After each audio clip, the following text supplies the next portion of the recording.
বন্ধুরা, এই নতুন বছরে প্রত্যেকেই চান যেন অর্থকড়ির কোনো অভাব না হয়, কোনো ধরনের সমস্যা যেন পড়তে না হয়।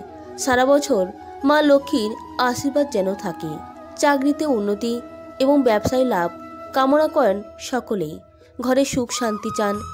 এই জন্য নতুন বছরের প্রথম দিনেই প্রচুর মানুষ বিভিন্ন দেবদেবীর মন্দিরে পুজো দিয়ে থাকেন এবং চেয়ে নেন দেবদেবীর আশীর্বাদ। হিন্দু ধর্মে কোনো শুভ কাজ শুরু করার আগে ঈশ্বরের আশীর্বাদ নেওয়া হয়। জ্যোতিষ শাস্ত্রেও কয়েকটি প্রতিকারের কথা রয়েছে, যা করলে জীবনে সর্বদা উন্নতি ও সুখ সমৃদ্ধি থাকে। বন্ধুরা, বছরের শুরুতেই প্রিয় দেবতার পুজো করুন। যে কোনো শুভ কাজ শুরু করার সময় বা কোনো শুভ কাজ করার সময় অবশ্যই নিজের ইষ্টদেবকে স্মরণ করুন। এবছর সকল কাজের আগে নিজের আরাধ্য দেবদেবীর নাম নিন, দেখবেন কাজে আসবে সাফল্য। নতুন বছরে জীবনে সুখ ও সমৃদ্ধি পেতে হলে মন্ত্রজপ করতে পারেন। মন্ত্রজপ করলে মনে আসে ইতিবাচকতা এবং শান্তি। এছাড়া ভগবানের বিশেষ আশীর্বাদ পাওয়া যায়। হিন্দু ধর্মে গায়ত্রী মন্ত্র জপের বিশেষ গুরুত্ব বলা হয়েছে। সকালে উঠে গায়ত্রী মন্ত্র জপ করলে ভালো ফল মেলে। ব্যবসায় উন্নতির জন্য গায়ত্রী মন্ত্র অত্যন্ত শুভ বলে মনে করা হয়।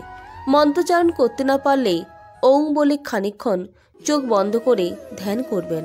প্রতিদিন অন্তত 5 মিনিট ধ্যান করলে সুফল পাবেন। বন্ধুরা, সকালে উঠে সূর্যদেবকে তামার পাত্রে জল অর্পণ করুন।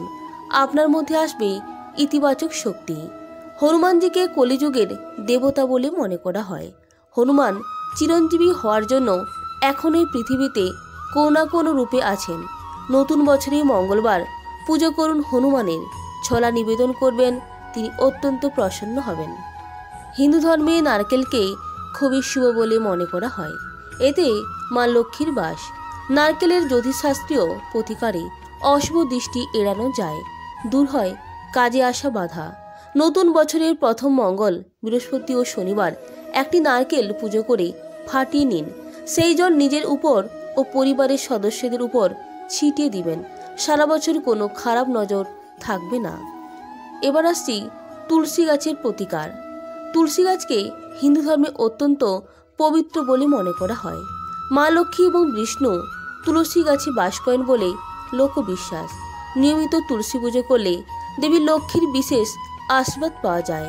বাড়িতে তুলসী গাছ লাগালে ইতিবাচক শক্তি সবসময় বাস করে থাকেন। নতুন বছরে অবশ্যই একটি তুলসী গাছ লাগাবেন। ধান বা অক্ষতকে হিন্দু ধর্মে অত্যন্ত শুভ বলে মনে করা হয়। প্রতিটি পুজো ও শুভ কাজে অক্ষত ব্যবহৃত হয়। আপনার যদি টাকা না থাকে তাহলে অবশ্যই আপনার পাশে 7টি ধান রাখুন। আপনার আর্থিক উন্নতি সারা বছর জুড়ে থাকবে। বন্ধুরা, হিন্দু ধর্মে কপালে তিলক লাগানো খুবই শুভ বলে মনে করা হয়। স্নান করে প্রিয় দেবতাদের পুজো করবেন, তারপর কপালে জাফরানের তিলক লাগাবেন। জাফরানের তিলক লাগালে চাকরিতে অগ্রগতি হয়, ব্যবসায় লাভ হয় এবং কাজে বাধা কমে যায়। আশা করি বন্ধুরা ভিডিওটি আপনাদের সমৃদ্ধ করবে। তাই যদি ভিডিওটি ভালো লাগে তা লাইক কমেন্ট শেয়ার করবেন।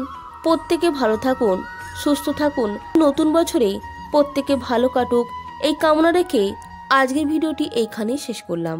নমস্কার, ধন্যবাদ। হরে কৃষ্ণ, রাধে রাধে।